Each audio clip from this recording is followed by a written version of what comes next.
जय हिंद दोस्तों, वंदे मातरम। देखिए, ये बात तो आप जानते ही हैं कि कल पाकिस्तान ने किस तरीके से माइटी कनाडा को बहुत बुरी तरीके से पटका है। उस कनाडा को जिसको हराने की उम्मीद कोई भी पाकिस्तान से कर नहीं रहा था, लेकिन पाकिस्तान ने अपने स्टेक्स को बढ़ाया और इस वर्ल्ड कप का एक और अपसेट हम लोगों को दिया। वो कनाडा जो कि जीत की इबादत लिख सकती थी पाकिस्तान के सामने, लेकिन उसको पाकिस्तान के खिलाड़ियों ने रोक दिया है भाई साहब।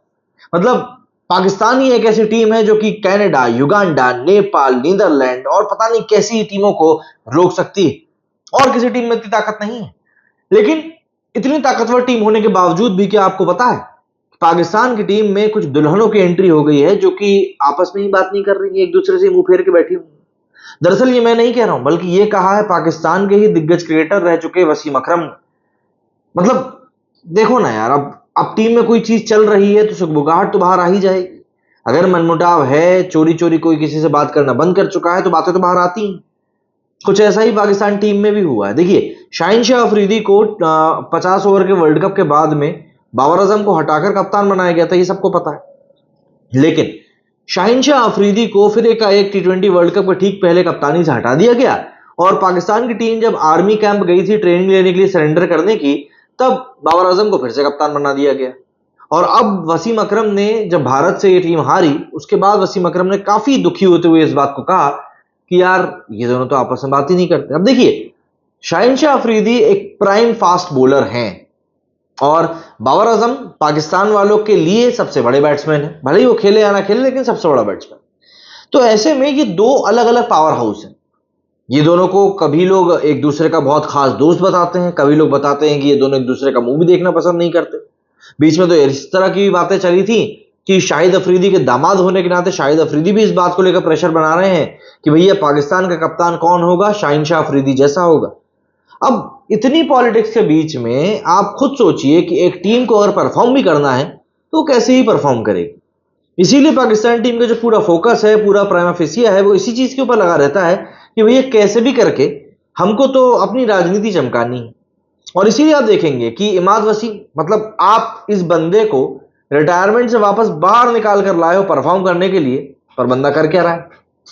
अब मोहम्मद आमिर, माइटी कनाडा के सामने बंदा विकेट निकाल रहा है। बाबर आजम परफॉर्मेंस के नाम पर एक टेस्ट मैच की नहीं खेल रहा है। शादाब खान, वो तो है ही क्यों, यही लोगों को समझ में नहीं आ रहा। इफ्तिकार को लेकर लोग कह रहे हैं कि वो तो बस एक ही शॉट खेलना उसका आता है कि ऑफ में आके खड़े हुए और कूद के लेग साइड में शॉट मार दी। तो ऐसे में अब समझ में लोगों को ये नहीं आ रहा है कि आखिर किस तरीके से यहां पर चीजों को सेट किया जाए कि पाकिस्तान सही तरीके से क्रिकेट के ट्रैक पे आ जाए। आप आपस में बात नहीं कर रहे हो, आप आपस में मुंह फुलाकर बैठ गए हो, बिल्कुल दुल्हनों की तरह, नई दुल्हन की तरह बिहेव कर रहे हो जैसे घर में एक जेठानी और देवरानी करती। इस तरीके से तो आप पाकिस्तान टीम का भला नहीं करोगे, बल्कि आप खुद का भी भला नहीं करोगे।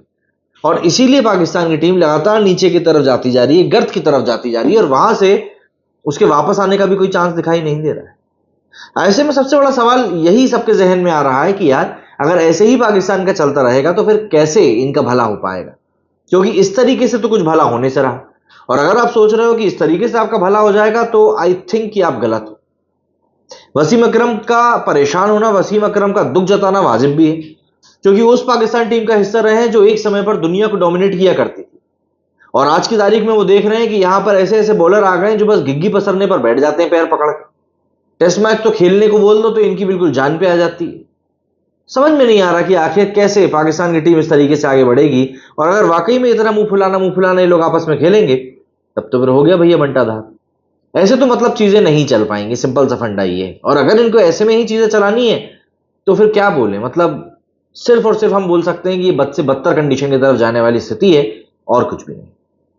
क्या कहेंगे आप लोग इस बारे में? कमेंट करके जरूर बताइएगा। मेरे इस वीडियो फिलहाल इतना ही। जय हिंद, जय भारत।